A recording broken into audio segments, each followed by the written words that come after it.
Hi friends, welcome to Kommu Srikanth real estate YouTube channel. Friends, ఈరోజు మీకోసం DTCP and HMDA రెండింటికి మధ్య DTCP approved అంటే ఏంటి అండ్ హెచ్ఎండిఏ అప్రూవ్డ్ అంటే ఏంటి, డీటీసీపీ హెచ్ఎండిఏ లిమిట్స్ ఎక్కడ వరకు ఉంటాయి, అదేవిధంగా డీటీసీపీ లిమిట్స్ ఎక్కడ వరకు ఉంటాయి, హెచ్ఎండిఏలో ఏ ఏ ప్రాంతాలు ఇంక్లూడ్ అయి ఉంటాయి, కలిసి ఉంటాయి, అదేవిధంగా డీటీసీపీ ప్రాంతాలు ఎక్కడ వరకు ఏంటి అన్నది, అండ్ అదేవిధంగా ఎక్కడ ఇన్వెస్ట్ చేయాలి, మన దగ్గర ఎంత డబ్బు ఉంది, మనం ఎక్కడ ఇన్వెస్ట్మెంట్ చేయాలి.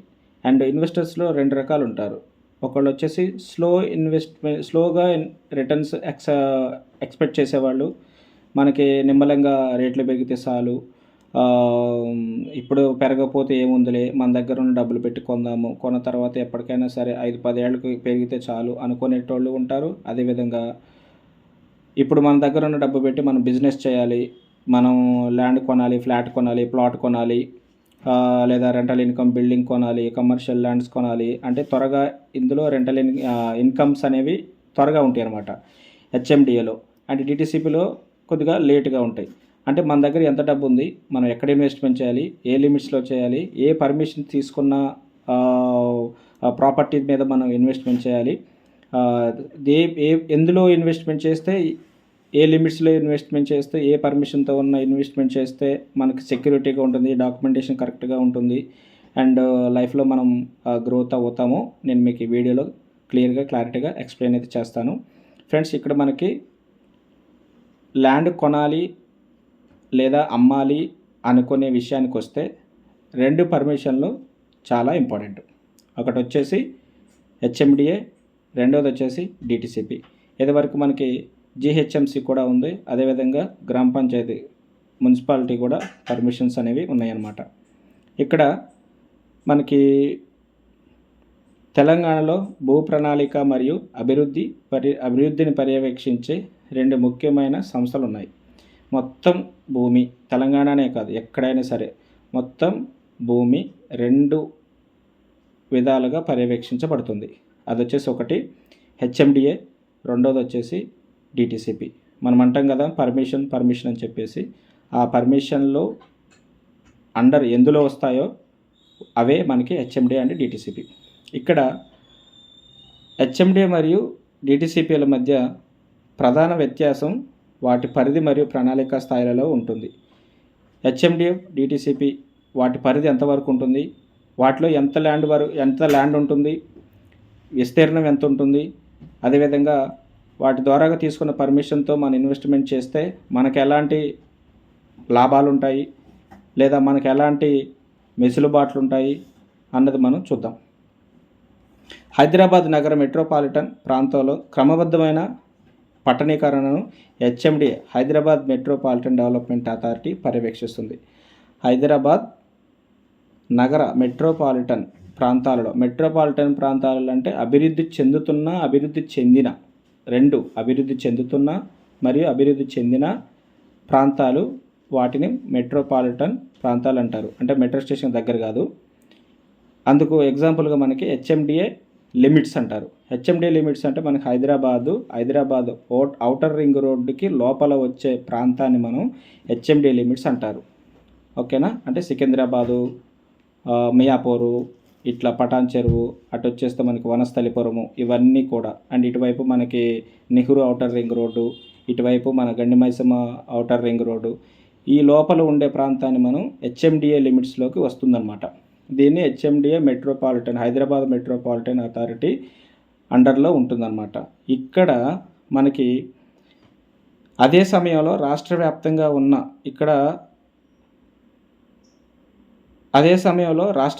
ఉన్న ఇతర జిల్లాలు, శివారు ప్రాంతాలు మరియు గ్రామీణ మండలాల్లో అభివృద్ధిని డిటీసీపీ పర్యవేక్షిస్తుంది. డిటీసీపీ అంటే directorate of town and country planning DTCP ఉంటుంది. హెచ్ఎండిఏ మనకి inside outer ring road, and DTCP వచ్చేసి మనకి జిల్లాలు, మండలాలు, మున్సిపాలిటీలు, గ్రామాలు. ఓకేనా?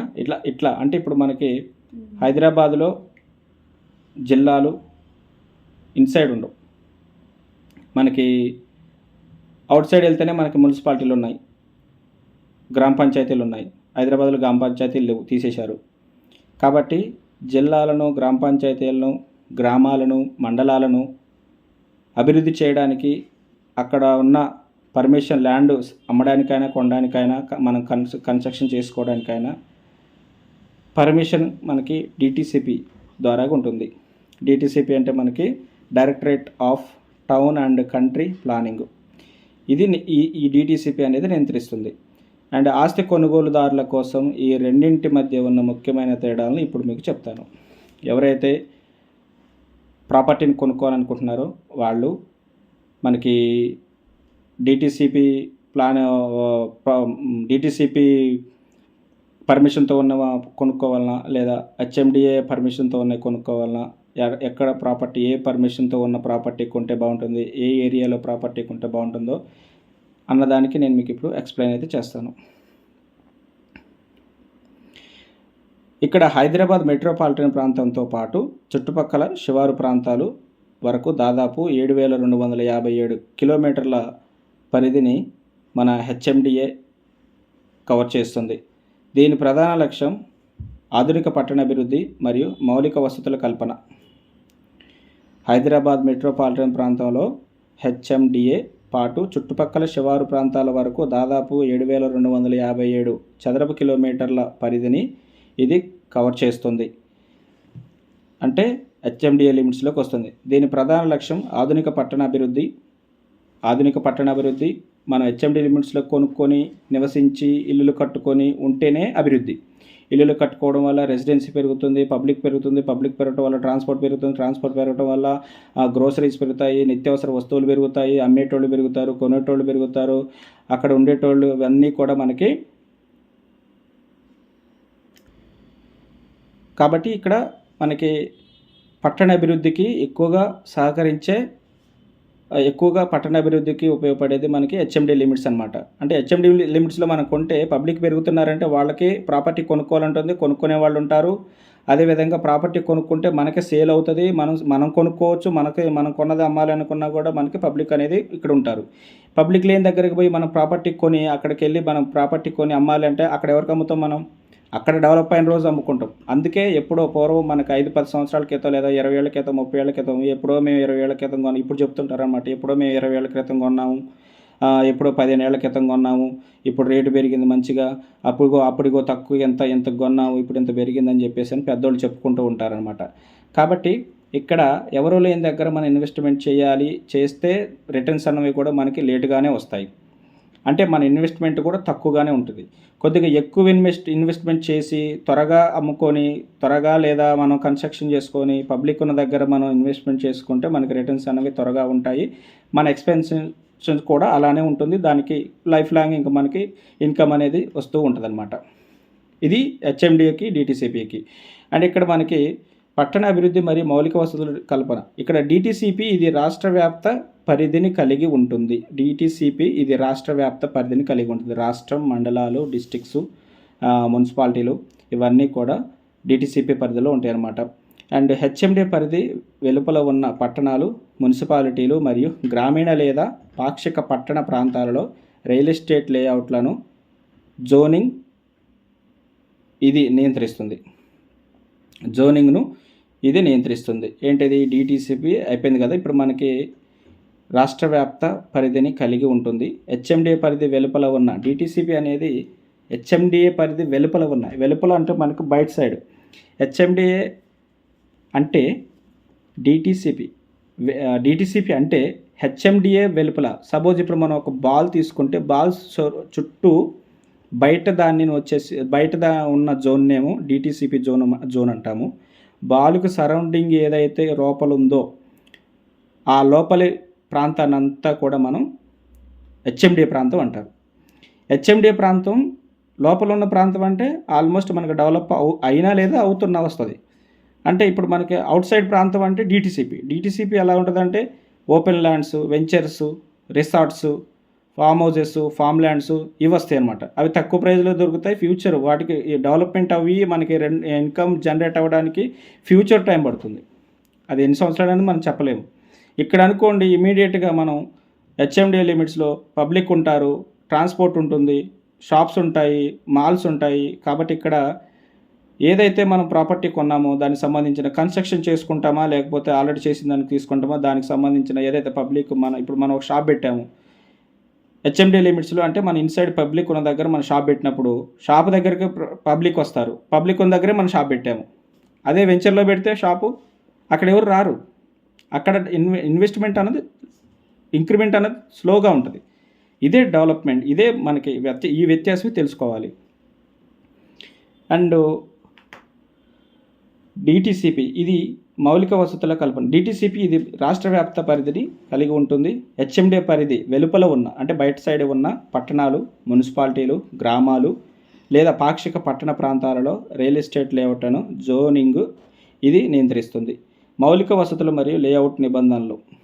ఇక్కడ లేఅవుట్ నిబంధనలు ఏంటి, ఆ లేఅవుట్ వేయడానికి వసతులు ఏం కల్పించాలి, ఒక కస్టమర్కి లేఅవుట్ వేసిన తర్వాత వచ్చే ఒక కస్టమర్కి మనం ఎలాంటి వసతులు కల్పిస్తున్నాము, ఎలాంటి పర్మిషన్ తీసుకుంటున్నాము, ఎలాంటి ఫెసిలిటీస్ ఇస్తున్నాము అన్నది ఇక్కడ మనం వివరిద్దాం. ఇక్కడ నిబంధనలు ఎక్కడ infrastructure and layout rules, HMD పరిధిలో రూల్స్ ఎలా ఉంటాయి, మౌలిక వసతులు ఎలా ఉంటాయి, వచ్చిన అసలు మనం లేఅవుట్ ఏ నిబంధనలతో వేయాలన్నది ఈ హెచ్ఎండి లిమిట్స్లో ఉంటాయి అన్నమాట. హెచ్ఎండి లిమిట్స్లో నిబంధనలు చాలా కఠినంగా ఉంటాయి. లేఅవుట్లలో కనీసం 40 అడుగుల వెడల్పున్న రోడ్లు ఉండాలి. పార్కులు, బహిరంగ స్థలాలు వంటి పౌర వసతులను సక్రమంగా అభివృద్ధి చేయడానికి డెవలపర్లు తమ భూమిలో కొంత భాగాన్ని ప్రభుత్వానికి మార్టిగేజ్ తాకట్టు పెట్టాల్సి ఉంటుంది. మనకు మార్టిగేజ్ అంటే తాకట్టు అన్న విషయం నాకైతే ఇప్పుడే తెలిసింది. మనం మార్టిగేజ్ అంటాము. అది మనకి ఇంతవరకు మనం అపార్ట్మెంట్లో ఫ్లాట్ మార్టిగేజ్లో ఉందంట. అంటే మార్టిగేజ్ అంటే తాకట్టు. సరే, ఓకే, ఈ విషయం మనకి ఇప్పుడే తెలిసింది.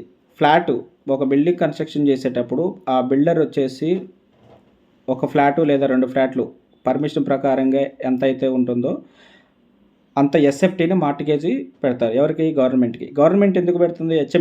హెచ్ఎండి లిమిట్స్లో గవర్నమెంట్కి పెడుతుంది, రెవెన్యూకి, హెచ్ఎండి డిపార్ట్మెంట్కి అనుకోండి. ఎందుకు పెడుతుందంటే వాళ్ళు ఇచ్చిన రూల్స్ ప్రకారం, అదేవిధంగా వీళ్ళు కల్పించాల్సిన మౌలిక వసతుల ప్రకారం, అంటే మనం అంటాం కదా యాజ్ పర్ నామ్స్ అని చెప్పేసి, అలా బిల్డర్ కన్స్ట్రక్షన్ చేశాడా లేదా, చేస్తే ఓకే, ఆ మార్టిగేజ్ని రిలీజ్ చేస్తాము, అమ్ముకో అని చెప్పేసి అంటాము. అప్పుడు అమ్ముకునే రైట్స్ ఆ బిల్డర్కి వస్తాయి, కొనుక్కునే పర్సన్కి రిజిస్ట్రేషన్ అవుతుంది. ఇక్కడ మౌలిక వసతులు కల్పించాల్సిన చోట కల్పించకుండా, సెట్ బ్యాక్స్ నామ్స్ ప్రకారంగా ఇవ్వకుండా, వదిలిపెట్టకుండా కన్స్ట్రక్షన్ చేసినప్పుడు ఎవరికి నష్టం? కొనుక్కునే కస్టమర్కి నష్టం. అంటే గవర్నమెంట్ పర్యవేక్షించకపోతే కస్టమర్ నష్టపోతాడు కదా. కాబట్టి అలా నువ్వు కస్టమర్ని నష్టపరచొద్దు.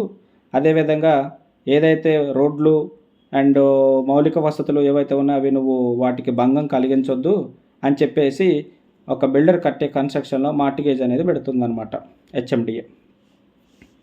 ఇక్కడ బహిరంగ స్థలాలు అంటే గవర్నమెంట్కి సంబంధించి పబ్లిక్ యూజ్ చేసుకోవడానికి కావాల్సిన స్థలాలు ఏవైతే ఉన్నాయో వాటిని బహిరంగ స్థలాలు. పార్కులు ఉంటాయి, కొంతమంది లేఅవుట్లలో పార్కులు వదిలిపెడతారు. ఆల్మోస్ట్ మనకి హైదరాబాద్లో చాలా లేఅవుట్లు వచ్చాయి.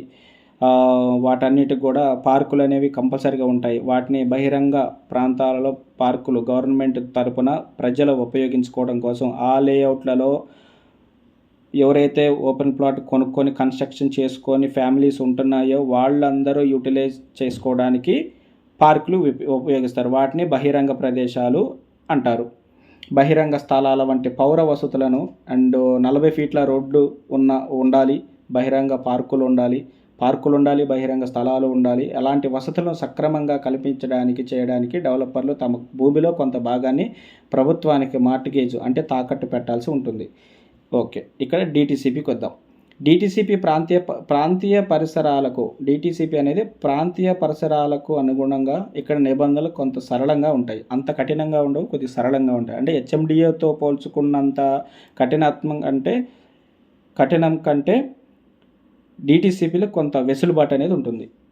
ప్రాంతీయ అవసరాలకు అనుగుణంగా ఇక్కడ నిబంధనలు కొంత సరళంగా ఉంటాయి. కనీస రోడ్డు వెడల్పులో 33 ఫీట్లు ఉండాలి. చాలామంది 90% 30 ఫీట్లతోనే కానిచ్చేస్తున్నారు. 30 ఫీట్లు ఉండాలా. అండ్ 30 ఫీట్ల నుండి ప్రారంభమయ్యి అక్కడ నుంచి ఎంతవరకైనా ఉండొచ్చు. 100 feet ORR service road bit అంటాడు, రోడ్డు వెంచర్ అంటాడు, సర్వీస్ రోడ్డుకు ఆనుకున్న వెంచర్ అంటాడు, ఎక్కడి నుంచి లోపలికి నేను 100 అడుగులు రోడ్డు వేసాను అంటాడు, 40 ఫీట్ల రోడ్లు అంటాడు, 60 ఫీట్ల రోడ్డు అంటాడు, ఏదైనా కావచ్చు. 33 ఫీట్ల నుండి ఎక్కువే ఉండాలి కానీ తక్కువ ఉండకూడదు. అండ్ బహిరంగ స్థలాల కేటాయింపు మరియు ప్రాథమిక వసతుల నిబంధనలు ఉన్నప్పటికీ అవి ఆయా ప్రాంతాల ప్రణాళికకు తగ్గట్టుగా మారుతుంటాయి. డిటిసిపిలో ఎలా ఉంటుందంటే, ఈ రోజున్న పర్మిషన్ తీసుకున్న డిటిసిపి అప్రూవ్డ్తో పర్మిషన్ తీసుకున్న వెంచర్లో ఉన్న రోడ్లు, మౌలిక వసతులు అవన్నీ కొద్దిగా చేంజ్ అయ్యే అవకాశం ఉంటుంది తర్వాత. ఎందుకంటే పట్టణం విస్తరిస్తున్న కొద్దీ ఈరోజు 33 అడుగులు రోడ్డు పెట్టి వెంచరు అప్రూవ్డ్ తీసుకొని వెంచర్ వేసావు, లోపల సరే నీకు నచ్చిన రోడ్లు వేసుకున్నావు, ఓకే, నామ్స్ ప్రకారంగా ఉంది. పట్టణం అభివృద్ధి చెందాలంటే హెచ్ఎండి లిమిట్స్ని దాటి బయటకు వస్తున్నప్పుడు, హెచ్ఎండి లిమిట్స్ అన్నది పెరుగుతున్నప్పుడు డిటిసిపి లిమిట్స్ అన్నది అందులోకి మనం ఎంటర్ అవుతాం కాబట్టి 33 ఫీట్ల రోడ్డు సరిపోకపోతే ఏం చేయాలా? పెద్దది చేసుకోవాలా. అదే ఇక్కడ ఏంటంటే బహిరంగ స్థలాల కేటాయింపు మరియు ప్రాథమిక వసతుల నిబంధనలు ఉన్నప్పటికీ అవి ఆయా ప్రాంతాల ప్రణాళికకు తగ్గట్టుగా మారుతుంటాయి. డెవలప్మెంట్ మారుతూ ఉంటే రోడ్లు కూడా అక్కడ మారాల్సి వస్తుంది. లేదు నేను ఇక్కడ పార్క్ వేసాను గవర్నమెంట్ వచ్చి రోడ్డు అయితే పార్క్ గీర్క్ అంతా పోతుంది. అదేవిధంగా రోడ్డు 33 ఫీట్లకి నేను ఆ రోజు పర్మిషన్ తీసుకున్నా, 33 ఫీట్ల రోడ్డే ఉండాలంటే ఉండదు. రెసిడెన్సీ పెరిగే కొద్దీ, ట్రాన్స్పోర్ట్ పెరిగే కొద్దీ, పబ్లిక్ పెరిగే కొద్దీ 33 ఫీట్ల రోడ్డు పెరగాలి కూడా. పెరగకపోతే మనకే నష్టం. కాబట్టి అక్కడ ప్రణాళికలు మారుతూ ఉంటాయి అన్నమాట. అండ్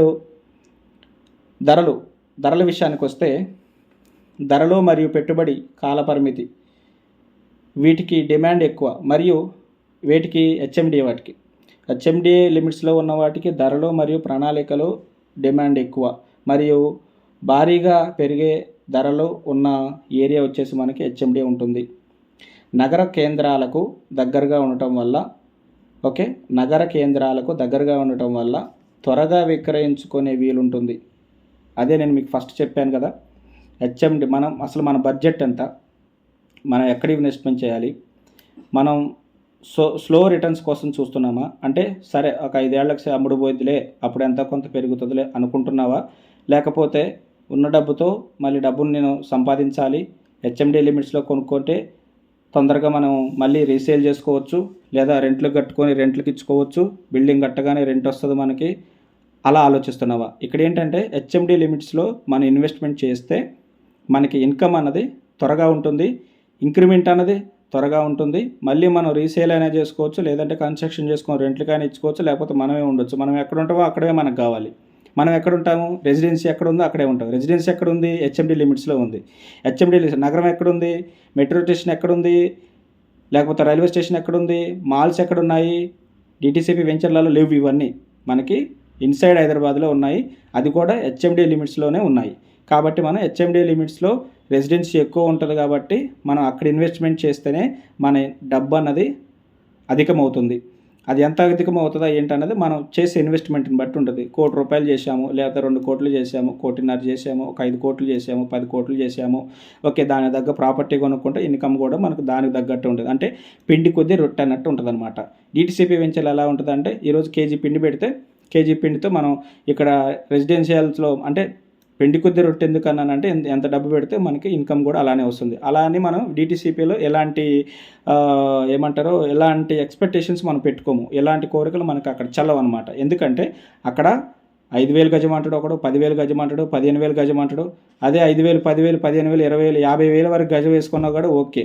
₹1,00,000 లేనిది ఇప్పుడు హైదరాబాదు లోపల ఏది మన హెచ్ఎండి లిమిట్స్లో గజం ల్యాండ్ రావట్లేదు. 1,00,000 అంటే 80,000, 85,000, 90,000, 95,000, 1,00,000, 1,50,000, 2,00,000 కూడా ఎక్కువే ఉంది.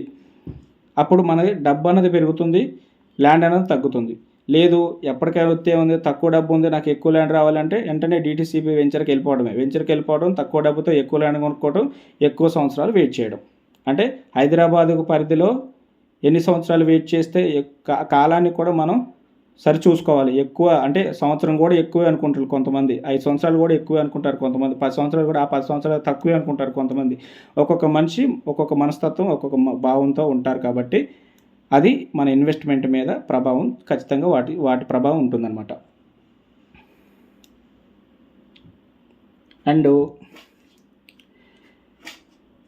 త్వరగా విక్రయించుకునే వీలుంటుంది డిటీసీపీలో. అదేవిధంగా లిక్విడిటీ ఎక్కువ. లిక్విడిటీ ఎక్కువ అంటే వాడకం ఎక్కువ ఉంటుంది. అదేవిధంగా రాబడి ఎక్కువగా ఉంటుంది. అలాగే కనెక్టివిటీ బాగుంటుంది. హెచ్ఎండిలో భూమి విలువ వేగంగా పెరుగుతుంది. డిటిసిపి బడ్జెట్ ఫ్రెండ్లీ ఆప్షన్లను వెతుకుతున్న వారికి ఇవి ఉత్తమం. రాబోయే 5 నుండి 10 సంవత్సరాల్లో వృద్ధి చెందే అవకాశం ఉన్న డెవలప్మెంట్ కారిడార్లలో ఇవి ఉంటాయి. ఏవి? DTCP ventures. అంటే రాబోయే కాలం అని చెప్తున్నాం కదా, రాబోయే కాలం అని మనం అనుకుంటున్నాం కాబట్టి, రాబోయే కాలంలో మనకి పెరిగితే చాలు, మన డబ్బు అక్కడ అభివృద్ధి డబల్ అయితే చాలు, మనం ఈరోజు ఇన్వెస్ట్మెంట్ చేసుకుందానికి డబల్ అయితే చాలు అంటే రాబోయే కాలం అంటే 5 సంవత్సరాల 10 సంవత్సరాల అది కూడా మనం చూసుకోవాలి. సంవత్సరంలో నాకు డబల్ అవ్వాలి, నా డబ్బులు ₹1,00,00,000 పెట్టాను, సంవత్సరంలో డబల్ కావాలంటే నువ్వు ఖచ్చితంగా హెచ్ఎండిలో పరిధిలోనే కొనాలా. 2 కోట్లు పెట్టాను, నాకు నెలకు నిజంగా నాకు కనీసం 1,00,000 నుంచి 1,50,000 2,00,000 నాకు రెంట్ రావాలా, లేకపోతే ఇన్కమ్ ఉండాలా అంటే నువ్వు ఇక్కడే హెచ్ఎండిలోనే చేయాలా. 5 కోట్లు పెట్టి 10 కోట్లు పెట్టి నీ ఆశించే టైం ఎంత తక్కువగా ఉండాలనుకుంటున్నావు కాబట్టి హెచ్ఎండిఏ లిమిట్స్లోనే ఇన్వెస్ట్మెంట్ చేయాలి. త్వరగా పెరగకపోయినా పర్లేదు, పెరిగితే చాలు, మంచిదైతే చాలు, లేఅవుట్ బాగుంటే చాలు, ఇప్పుడు కాకపోతే తర్వాత పెరిగితే చాలు అనుకునే వారికి డిటిసిపి వెంచర్స్ అక్కడ. ఎందుకంటే ఇక్కడ ఒక్కటే పాయింట్ ఏంటంటే residency development. Ventures out side ఉంటాయి కాబట్టి, ఎకరాస్లో ఉంటాయి కాబట్టి అక్కడ రెసిడెన్సీ అన్నది ఇప్పుడు ఫామ్ అవ్వదు, టైం పడుతుంది. ఇక్కడ ఆల్రెడీ ఫామ్ అయింది, ఫామ్ అవుతూ ఉన్నాయి, ఇంకా పెరుగుతూ ఉన్నాయి కాబట్టి ఇక్కడ రెసిడెన్సీ పెరిగింది కాబట్టి రెసిడెన్సీ ఉన్న దగ్గరే వాడకం ఎక్కువ. వాడకం ఉంటేనే మన ఇన్కమ్ అనేది పెరిగేది. వాడకం అంటే మనం కట్టిన బిల్డింగ్లో 10 ఫ్యామిలీలు ఉన్నాయి అనుకుందాం, 10 ఫ్యామిలీలకు 10 కేజీలు కూరగాయలు కావాలా, 10 మంది బండి ఎక్కిపోవాలా, లేదా 10 మంది పెట్రోల్ కొట్టేయాల్సిందే. ఓకేనా? ఇది వాడకం అంటే. ఇక్కడ ఎక్కువ ఫ్యామిలీస్ ఉండాలి కాబట్టి వాడకం అనేది ఎక్కువ ఉంటుంది, ఖర్చులు అనేవి ఎక్కువ ఉంటాయి, రాబడి అనేది ఎక్కువ ఉంటుంది. ఆ 10 మందిలో ఎవరో ఒకళ్ళు మన బిల్డింగ్ కొనవచ్చు, లేకపోతే వాళ్ళే ఇంకొక పక్కన ఫ్లాట్ కొనవచ్చు. కొనడం అమ్మకం అనేది ఇక్కడ జరుగుతుంది కాబట్టి అభివృద్ధి అనేది ఇక్కడే ఎక్కువ ఉంటుంది, ఇన్కమ్ అనేది ఇక్కడే ఎక్కువ ఉంటుంది అన్నమాట. ఇన్కమ్ అనేది కూడా ఇక్కడనే ఎక్కువ ఉంటుంది కాబట్టి మనం వెంటనే ఇల్లు నిర్మించుకోవాలనుకుంటే, ఇప్పటికీ అభివృద్ధి చెందిన మౌలిక వసతులతో నగరానికి దగ్గరగా ఉండాలనుకుంటే, లేదా వేగవంతమైన హెచ్ఎండిఏని ఎంచుకోండి. మీరు వెంటనే ఇల్లు నిర్మించుకోవాలనుకుంటే ఇప్పటికే అభివృద్ధి చెందిన మౌలిక వసతులు ఉన్న ప్రాంతాలను ఎంచుకోవాలి. అండ్ నగరానికి దగ్గరగా ఉండాలనుకుంటున్నారా? నాకు మెట్రో కావాలా, బస్ స్టేషన్ కావాలా, బస్ స్టాప్ కావాలా, నా బండి పోవాలా రావాలా, అరగొద్దు నలగొద్దు, ఓకేనా అనుకోవాలి. అలా ఉండాలనుకుంటే నగరానికి దగ్గరగా ఉండాలా, లేదా వేగవంతమైన మరియు సురక్షితమైన రియల్ ఎస్టేట్ లాభాలను ఆశిస్తుంటే కొంతమంది ఉంటారు, ఈరోజు కొంటారు, రిజిస్ట్రేషన్ కాగానే నెక్స్ట్ మంత్ ఎమ్మటే సేల్కు పెడుతుంటారు. ఓకే, వేగవంతమైన రియల్ ఎస్టేట్ లాభాలను ఆశిస్తుంటే కొని అమ్మటం, కోటికి కొన్నాడు, 10 లక్షలు చూసుకున్నాడు, మళ్ళీ కోటికి కొన్నాడు, మళ్ళీ 10 లక్షలకు చూసుకున్నాడు, మళ్ళీ కోటికి కొన్నాడు, మళ్ళీ 10 లక్షలు చూసుకున్నాడు, అట్లా 5 ప్లాట్లు కొన్నాడు, 50 లక్షలు వచ్చినాయి, ₹1,00,00,000. అసలు ఆయన ఇన్కమ్, ఆయన దగ్గర ఉన్న డబ్బు ఎంత? ₹1,00,00,000. ఇప్పటికి ఎంత అయింది? 1,50,00,000 అయింది. మొత్తం ఎంత వచ్చినాయి? 50 లక్షలు వచ్చినాయి. సపోజ్ చెప్తున్నాను, ఎగ్జాంపుల్ చెప్తున్నాను. 5 కోట్లు పెట్టేటోళ్ళు ఉన్నారు, 10 కోట్లు పెట్టేటోళ్ళు ఉన్నారు, ఎంతైనా పెట్టేటోళ్ళు ఉన్నారు. కొనాలి, అమ్మాలి, రియల్ ఎస్టేట్ బిజినెస్ చేయాలి అనుకుంటే మాత్రం హెచ్ఎండి లిమిట్స్లోనే కొనాలి, అమ్మాలి. హెచ్ఎండి ప్లాట్లను ఎంచుకోండి. అదేవిధంగా డిటిసిపిని ఎంచుకోండి.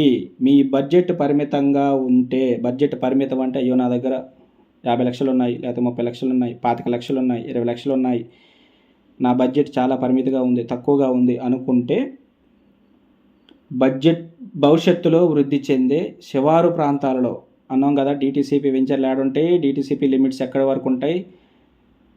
మండలాలు, జిల్లాలు, మున్సిపాలిటీలు, గ్రామాలకి ఆనుకొని లేఅవుట్లు, డిటిసిపి లేఅవుట్లు వేస్తారు కదా, అవి అక్కడ ఇన్వెస్ట్మెంట్ చేయాలి. మన దగ్గర డబ్బు తక్కువగా ఉన్నప్పుడు. కొంతమంది 30 లక్షలు, ఈరోజు 10 లక్షలు కడతారు, ఫ్లాట్ బుక్ చేస్తారు, వాడు 4 ఏళ్ళు 5 ఏళ్ళకి కంప్లీట్ చేస్తారు, నేను 2 సంవత్సరాలు ఈఎంఐ కడతా అంటాడు. కట్టిన తర్వాత కూడా మళ్ళీ నువ్వు ఏమంటే ₹1,00,00,000 ఖర్చు పెట్టాలి. అంటే 10 లక్షలు పెట్టి నువ్వు 4-5 సంవత్సరాలు వెయిట్ చేసినావు, ఒకేసారి 90 లక్షలు కొడుతున్నావు, లోన్కి వెళ్తున్నావు కదా, 90 లక్షలు కట్టినట్టే. అదే డిటిసిపి ప్లాట్ ఉంది, ఇవాళ 10 లక్షలు కట్టావు, ఓపెన్ ప్లాట్ బుక్ చేసుకున్నావు, సరే వెంటనే లోన్ ఎంత, ఒక 20 లక్షలు తీసుకుంటాం. ఏది మనం 30 లక్షలకు కొంటే ఒక 20 లక్షలు తీసుకుంటాం. అంటే 90 లక్షలు తీరటం తక్కువ టైంలో అయిపోతుందా? 20 లక్షలు తీరటం తక్కువ టైంలో అయిపోతుందా? ఆలోచించుకోవాలి. డీటీసీపీని ఎంచుకొని మీ బడ్జెట్ పరిమితంగా ఉంటే, భవిష్యత్తులో వృద్ధి చెందే శివారు ప్రాంతాల్లో పెట్టుబడి పెట్టాలనుకుంటే, లేదా దీర్ఘకాలిక భూమి విలువ పెరిగే వరకు వేచి చూసే సమయం మీకు ఉంటే, పేషెన్సీ. ఫస్ట్ ఇదే వీడియోలో ఇప్పుడు ఈ వీడియోలోనే చాలాసార్లు చెప్పాను. 5 ఏళ్ళకి పెరిగితే చాలు, 4 ఏళ్ళకి పెరిగితే చాలు, 3 ఏళ్ళకి పెరిగితే చాలు, లేదా ఒక 10 ఏళ్ళకి పెరిగితే చాలు అనుకొని ఈరోజు తక్కువ బడ్జెట్తో ఇన్వెస్ట్మెంట్ చేస్తే రేపు ఎలాగో అభివృద్ధి చెందుతుంది. కాబట్టి హైదరాబాద్ శివార్లు వేగంగా అభివృద్ధి చెందుతున్నాయి. కాబట్టి మనం ఈరోజు పెట్టే 30, 50, 40, 70 లక్షలు ఏదైతే ఉందో, ఈ హెచ్ఎండి లిమిట్స్ అన్నవి పెరుగుతాయి. కాబట్టి లిమిట్స్ అన్నవి ఇంక్రీజ్ అవుతాయి. కాబట్టి శివారు ప్రాంతాలు కూడా హెచ్ఎండిలో కలవాలి. కాబట్టి రెసిడెన్సీ పెరిగితే కలవకపోతే ఏం చేస్తాయి, కలుస్తాయి. కాబట్టి అప్పుడు ఈరోజు పెట్టిన మన డబ్బు అన్నది ఇంక్రిమెంట్ అవుతుంది, పెరుగుతుంది. అదే ఇక్కడ దీర్ఘకాలిక ఏమనిచ్చారు, దీర్ఘకాలిక భూమి విలువలు పెరిగే వరకు వేచి చూసే సమయం మీకు ఉంటే డీటీసీపీ ప్లాట్లను ఎంచుకోండి. ఓకే, అది ఈ 2 అప్రూవల్ అంటే ఆమోదం, పర్మిషన్ దేనిని సూచిస్తాయి, వాటి మధ్య తేడాలు ఏమిటి అనే శీఘ్ర అవలోకనం ఇది. అంటే ఈ రెండింటి మధ్య వ్యత్యాసం ఏంటన్నది చెప్పాను, మీరే డిసైడ్ చేసుకోండి. కాబట్టి చట్టపరమైన ఇబ్బందులను నివారించడానికి మీ లేఅవుట్ అప్రూవల్ను తనిఖీ చేయండి. మీరు ఎప్పుడైనా సరే ఏ ప్లాట్ కొనాలన్నా, ఏ ఫ్లాట్ కొనాలన్నా, ఏ వెంచర్కి పోవాలన్నా, ఏ వెంచర్లో కొనాలన్నా, అసలు ప్రాపర్టీ ఏది కొనాలన్నా దానికి సంబంధించిన డాక్యుమెంట్లను ఖచ్చితంగా మనం వెరిఫై చేసుకోవాలి. లీగల్ ఒపీనియన్కి వెళ్ళాలి. ఈ లీగల్ ఒపీనియన్కి వెళ్ళినప్పుడు మనం అడ్వకేట్కి లేదా లాయర్కి కావాల్సిన డాక్యుమెంట్లన్నీ లేఅవుట్ వేసిన బిల్డర్ కానీ లేదా అపార్ట్మెంట్ కట్టిన బిల్డర్ కానీ మనకి ఇస్తారు అనే శీఘ్ర అవలోకనంలో ఇది చట్టపరమైన ఇబ్బందులను నివారించడానికి మీ లేఅవుట్ అప్రూవల్స్ను తనిఖీ చేయండి. ఎందుకు కీలకము, తనిఖీ చేయడం కూడా కీలకమే. ఎందుకు కీలకమో దీని ద్వారా స్పష్టమవుతుంది. మీరు కొనుగోలు చేయాలనుకుంటున్న వెంచర్ పేరు చెబితే మనం ఆ వెంచర్కి వెళ్ళాలనుకుంటే వెళ్ళి ఆ వెంచర్ బిల్డర్ని, డెవలపర్ని మనం కలిసి, డెవలపర్ అంటారు వెంచర్లో అపార్ట్మెంట్ లేదా హైరైజ్ అపార్ట్మెంట్ కన్స్ట్రక్షన్ చేసే వాళ్ళని బిల్డర్స్ అంటారు. డెవలపర్ వేరు, బిల్డర్ వేరు. బిల్డర్ అంటేనే బిల్డ్ చేసేవాడు, కట్టేవాడు, నిర్మించేవాడు. డెవలపర్ అంటే కొన్ని ఫెసిలిటీస్ని అక్కడికి తీసుకొచ్చి మనం కావాలనుకున్న దాన్ని విక్రయించే పర్సన్ మనం డెవలపర్ అంటారు. కాబట్టి ఎవరైతే ఇన్వెస్ట్మెంట్ చేయాలనుకుంటున్నారో, ఇంకా ఏమైనా ఈ వీడియో ద్వారాగా మీకు ఏమైనా సందేహాలు వస్తే ఖచ్చితంగా కామెంట్ చేయండి. కామెంట్కి నేను ఖచ్చితంగా రిప్లై ఇస్తాను. లేదంటే మీరు చేసిన కామెంట్, మీకు వచ్చిన డౌట్ నేను క్లారిఫై ఇవ్వడం వల్ల 10 మందికి ఉపయోగపడుతుంది అంటే దాని మీద ఒక వీడియో చేస్తాను. ఆ వీడియో ద్వారాగా మీరు నాలెడ్జ్ని సంపాదించి ఎక్కడ ఇన్వెస్ట్మెంట్ చేయాలి అన్న దాని మీద మీకు ఒక క్లారిటీ వచ్చింది అనుకుంటున్నాను. అదేవిధంగా నెక్స్ట్ ఏదైనా వీడియో కావాలి అనుకుంటే, పలానా టాపిక్ మీద వీడియో చేయాలని మీరు ఏమైనా నాకు చెప్పాలి అనుకుంటే కాంటాక్ట్ నెంబర్ ఇస్తాను, కాల్ చేయండి. ఇంకా ఏమైనా మీకు రిక్వైర్మెంట్స్ ఏమైనా ఉంటే 2 BHK 3 BHK open plots, rental income buildings, commercial rental income buildings, rental income open plot, మన commercial open plots, semi commercial open plots, agriculture lands, లేదా venture HMD DTCP RERA approved ventures. అంటే sir RERA గురించి చెప్పలేదేంటి sir అంటున్నారు కదా, మనకు డీటీసీపీలో మనం investment చేసుకుంటే సరిపోద్ది. మన దగ్గర ఉన్న డబ్బుతో మనకి రేరాతో అవసరం. రేరా అన్నది ఒక పర్మిషన్, అంటే ఒక బిల్డర్కి నువ్వు డీటీసీపీ అప్రూవ్డ్తో లేదా నువ్వు ఒక వెంచర్ వేయడానికి నీకు పర్మిషన్ కావాలి. అంటే మనం బీటెక్ చదివితేనే సాఫ్ట్వేరో హార్డ్వేరో ఏదో చేయగలుగుతాం. ఒక ఎంబీబీఎస్ ఆ పైన చదువుకుంటేనే డాక్టర్ వృత్తి చేయాలి. అంటే డెవలప్మెంట్ చేయాలి, ల్యాండ్ డెవలప్ చేయాలి అనుకునే పర్సన్కి ఇచ్చే పర్మిషనే రేరా అప్రూవ్డ్ ఏజెంట్ నేను, రేరా అప్రూవ్డ్ కంపెనీ మాది, రేరా అప్రూవ్డ్ వెంచర్ మాది అంటారు కదా. అప్రూవ్డ్ వేరు, పర్మిషన్ వేరు. పర్మిషన్ అంటే ఈ రేరా అప్రూవ్డ్ తీసుకొని రేరా నెంబర్ వచ్చిన ఎలిజిబిలిటీ ఉన్న పర్సన్ మాత్రమే వెంచర్ వేయగలుగుతాడు. అర్థమైందనుకుంటా. అర్థం కాకపోతే కామెంట్ సెక్షన్లో అర్థం కాలేదని కామెంట్ చేయండి. ఎవరైనా సరే ఇన్వెస్ట్మెంట్ పర్చేస్ చేయాలనుకున్నా, సేల్ చేయాలనుకున్నా, మీ ప్రాపర్టీసు లేదా ఎవరైనా డెవలప్మెంట్కి ఇవ్వాలి అనుకుంటే, మీ ల్యాండ్స్ ఓపెన్ ప్లాట్స్ డెవలప్మెంట్కి ఇవ్వాలనుకుంటే కూడా మన దగ్గర మంచి సర్టిఫైడ్ రేరా అప్రూవ్డ్ బిల్డర్స్ ఉన్నారు. మనం బిల్డర్స్కి మీకు డెవలప్మెంట్ చేసేలాగా, మనం మీ ల్యాండ్స్ సెక్యూర్గా డెవలప్మెంట్ చేసేలాగా మనం ప్రయత్నం చేద్దాం. అండ్ ఫ్రెండ్స్, ఈ వీడియో నచ్చితే మీకు లైక్ చేయండి, కామెంట్ సెక్షన్లో కామెంట్ చేయండి, మన ఛానల్ని ఫాలో చేస్తుండండి. మీకు ఏ టాపిక్ అయినా కావాలి అనుకుంటే నాకు కామెంట్ చేయండి. డైరెక్ట్గా లేదు అనుకుంటే వాట్సాప్ మెసేజ్ చేయండి. సార్ ఈ టాపిక్ మీద నాకు వీడియో కావాలి, నేను ఇన్వెస్ట్మెంట్ చేయాలనుకుంటున్నాను, ఇంకా నాకు డీప్గా ఇన్ఫర్మేషన్ కావాలి, అదేవిధంగా ఇంకా మాకు ఏ ప్రాంతాల్లో ఇన్వెస్ట్మెంట్ చేస్తే బాగుంటుంది, ఆ ప్రాంతంలో మీరేమైనా మాకు సహాయం చేయగలరా అని మీకు ఏదైనా ఉంటే వాట్సాప్లో మెసేజ్ చేయండి. నేను వీడియో చేస్తాను, మీకు సహాయం చేస్తాను. And friends, thank you friends, thanks for watching and do subscribe. Don't forget, invest in best place with true documents. True.